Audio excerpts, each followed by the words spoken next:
Hey, Shalom. First and foremost, I want to give all praise and glory and honor to Yahweh, Bashim, Yahushai, Bashim, Chakadash. Double honors to their apostles and elders, a great millstone that rule well. Peace and blessings to the hopeful elect out here pushing the truth and sincerity. Throughout of what you do, we love you. We appreciate you through the spirit of Yahweh, Bashim, Yahushai, and Shalom to you. It's your brother Dawad from the great millstone camp here in Atlanta. Adawan Ratazah, meaning Lord's will, to give you an edifying lesson through the spirit and power of Yahweh Bashim Yahushai, all right? Because who the world ignorantly calls God, his name is Yahweh, meaning he is or he exists, he to be, all right? Who the world ignorantly calls Jesus Christ, his name is Yahweh Shai, meaning he is a savior or he is the deliverer, right? He saves, he delivers. If you're watching this now, you're a so-called black, Native American, or Latino man or woman, you are a Hebrew Israelite according to the Holy Bible, all right? There, you will not find black, Latino, or Native American men or women in the Bible.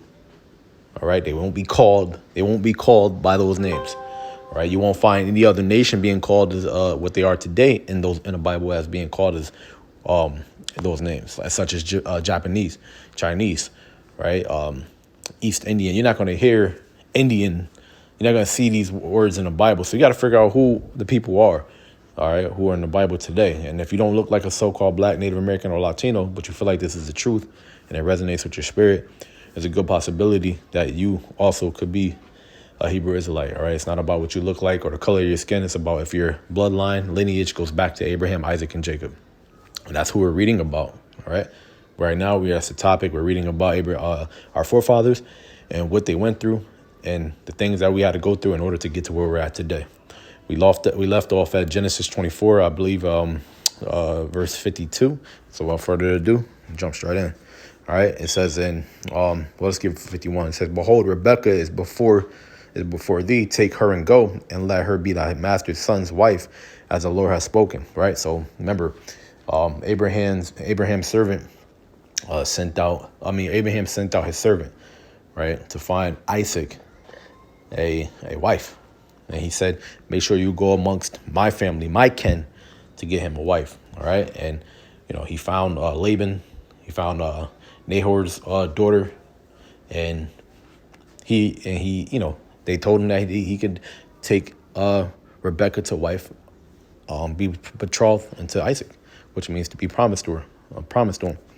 Verse 52 says, "And it came to pass that when Abraham's servant heard their words, he worshipped the Lord, Yahweh Bashim Yahushai, Bahashem meaning in the name of, right? Yahweh being the Heavenly Father, Yahweh Bahashem, Yahushai being who you call Jesus Christ, bowing himself to the earth. And the servant brought forth jewels of silver and jewels of gold and raiment and gave them to Rebekah. He gave also to her brother and to her mother precious things." Now, this is a very key point because back then we had something called a dowry, right? We gave gifts. We actually, it wasn't like prostitution or anything. We just paid a dowry to take a man's daughter or a woman from a man's family. That's how it was back then. See, it wasn't like how it is today, right? That we just, that's what we did. Okay, she's beautiful.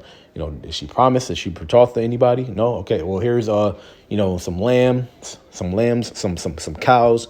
You can be wealthy off of this. Here's some beautiful raiments and jewelry and whatnot. And then here's your 50 shekels of gold or whatever it may have been during the time that the dowry was to be paid. And it was a righteous thing because the man wouldn't just pawn off his daughter. He would make sure she went to a good man, But also, because having a family is actually a business, especially in those times. It was more so you had a lot of kids. You had men to fight. You had women to bake and cook and clean. And, pretty much you had your own little army and your own little businesses, You had let's say you had 3 sons and 3 daughters. Those 3 sons can all take care of the heavy lifting, and you can raise them up to be soldiers, right?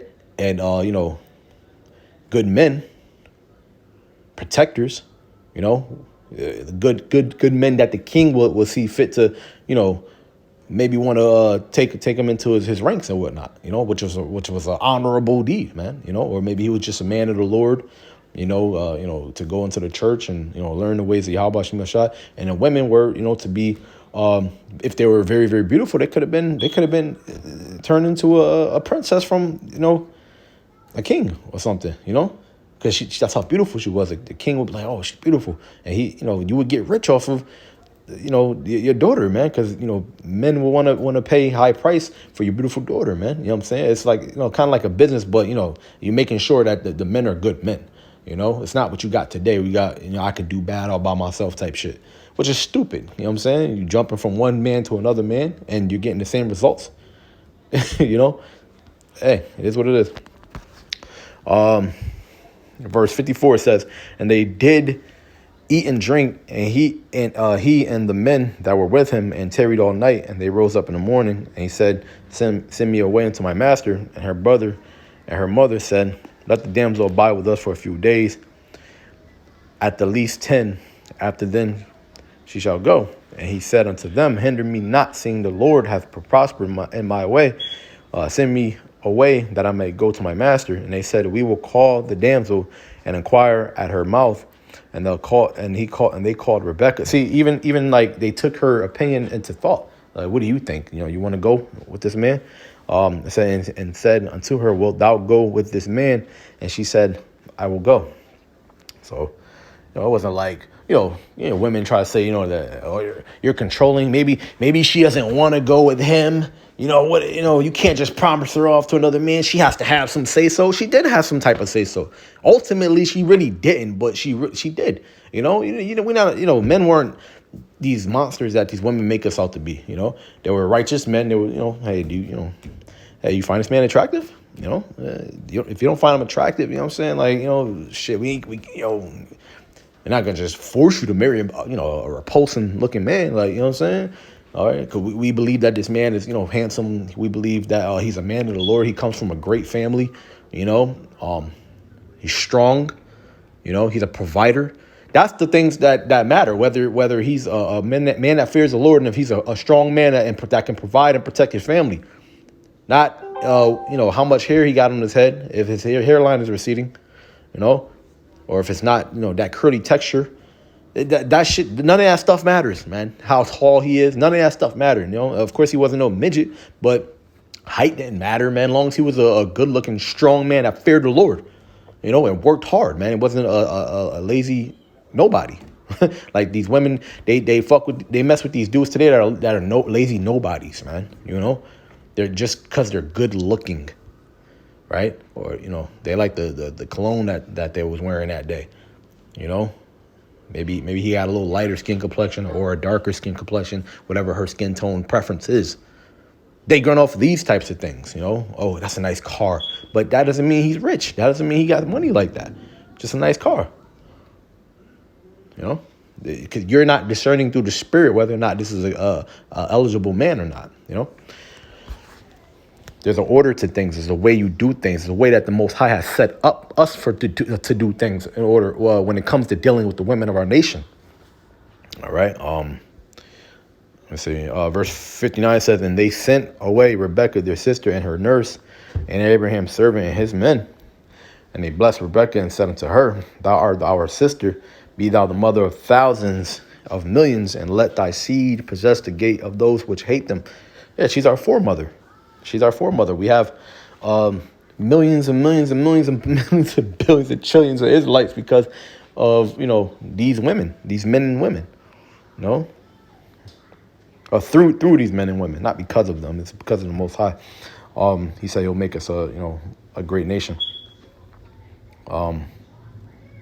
Verse 61 says, and Rebekah arose and her damsels, and they rode upon the camels and followed the man. And the servant took Rebekah and went his way. And Isaac came from the way of the well, Lahairoi, for he dwelt in the south country. And Isaac went out to meditate in the field at the eventide. And he lifted up his eyes and saw, and behold, the camels were coming. And Rebekah lifted up her eyes, and when she saw Isaac, she lighted off the camel, for she had said unto the servant, what man is this that walketh in the field to meet us? And the servant had said, it is my master. Therefore she took a veil and covered herself. And you see, that's where they get the modern day today, the woman who's standing at the altar to be married. Usually she would have on a white garment, white wedding dress, but there'll be a veil over the face, because it signified purity.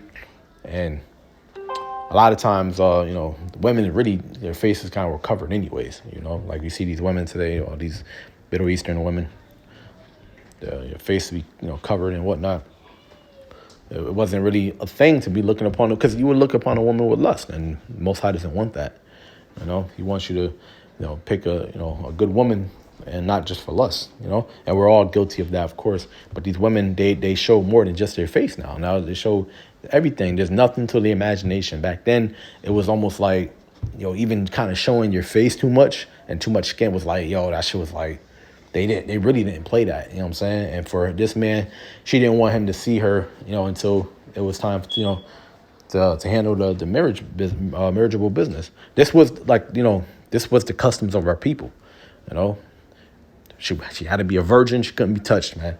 Nowadays you get a girl, this chick done had sex with two dudes at the same time. It's crazy, But yeah, man, she had to be a virgin, right? Yeah, man, and verse 66, and the servant told Isaac all things that he had done, and Isaac brought her into his mother's tent, his mother Sarah's tent, and took Rebekah, and she became his wife, and he loved her, and Isaac was comforted after his mother's death. Yes, that's it, man. So, a man should leave his father and mother and become one flesh, and when he took her, you know what that means. He had sex with her, and that consummated the marriage, right? So it's not, I now pronounce you man and wife. That's not how it works. He took her, he had sex with her, and that which is what made them married, by the guides of Yahweh Bashem Yahushai. He approves of, that's the way he wants marriage, because he only has made it so that women's supposed to have sex with only one man. It's supposed to be your husband. So when you have sex with him, that's what makes the marriage. It's not a goddamn paper saying, you're married. Goddamn marriage certificate, and then you pay certain types of, pay a fee to the courts and shit. Like, it's all about money. That's and we're not supposed to be and no other man is supposed to really have authority over your marriage anyways. So the way the marriages of this world are wicked as hell, and way slap off, completely off. But that's the end of it. I don't want to be too long-winded here. I got to get ready to go out and go work. So with that, I want to give all praise, glory, honor to Yahweh, Bashem, Yahushai, Bashem, Kakadash, Double honors to our apostles, elders, a great millstone that rule well. Peace and blessing to the hopeful leg out here pushing truth and sincerity. The water for what y'all do, we love you. We appreciate you through the spirit, Yahweh, Bashem, Yahushai. Shalom to y'all.